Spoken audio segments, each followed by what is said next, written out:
Today I'm bringing you a recipe for cinnamon raisin biscuits. Kind of like a cross between a cinnamon roll and a biscuit, obviously. These super delicious little breakfast treats are super quick to make, so let me show you how to make them.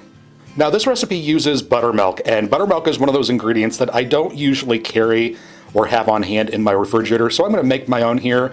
I've got 3/4 of a cup of whole milk, and to that I'm going to add 2 1/4 teaspoons of plain white distilled vinegar. Using a spoon, I'm just going to mix this up. This makes a great, quick, and easy substitute for buttermilk. I'm just going to set that off to the side, and then I'm going to mix up my cinnamon filling. In this bowl here, I've got 3 tablespoons of brown sugar. I'm going to add in 1 teaspoon of ground cinnamon.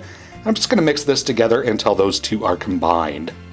Now to actually make the biscuit dough, I've got 2 cups of all-purpose or plain flour here in a large bowl. I'm going to add in 1/3 of a cup of white granulated sugar, 4 teaspoons of baking powder, as well as half a teaspoon of salt. Now be sure to use plain flour for this. Don't use self-rising because we're adding a leavening to this. And I'm just going to give this a quick mix here before I add in 1/4 of a cup or 4 tablespoons of vegetable shortening. You could also use butter, you could also use margarine, you could use a combination of the two. You could use lard if you wanted to.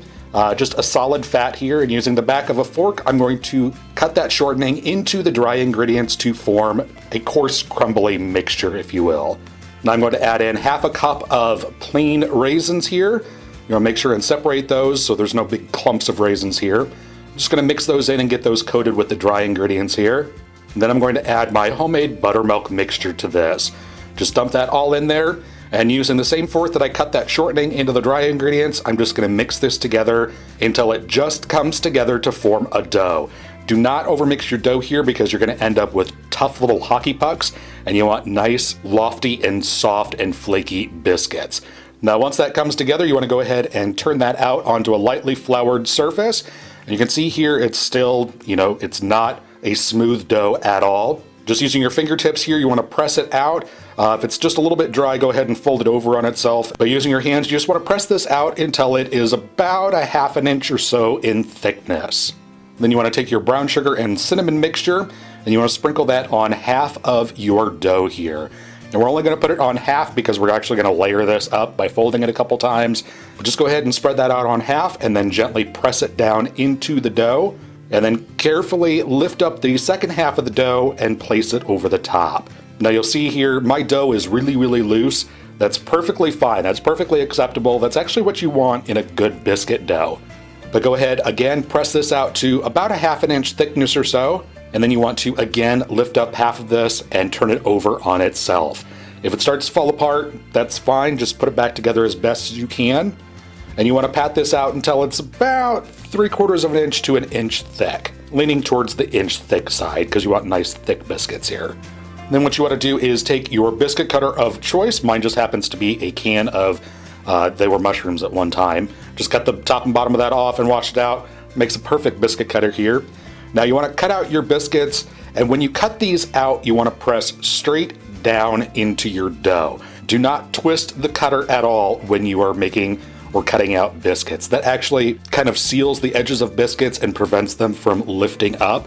So to get a nice tall biscuit, just press straight down and kind of rock it back and forth just a little bit if you need to loosen it up from the rest of the dough. And then you want to place your cinnamon raisin biscuits onto a baking sheet spaced just a few inches apart from each other. Be sure and line your pan with either a silicone baking mat or with parchment paper here. And then you want to put these into a preheated 400-degree oven, and you want to bake these for 12 to 14 minutes until they are just golden brown. And while those are baking, you want to take your scraps here and you just want to kind of roughly gather these together. Do not form this into a ball and then pat it out again. You're going to lose your cinnamon layers there. So just kind of press it together, kind of squish it together, kind of make it kind of a one solid mass there as best you can.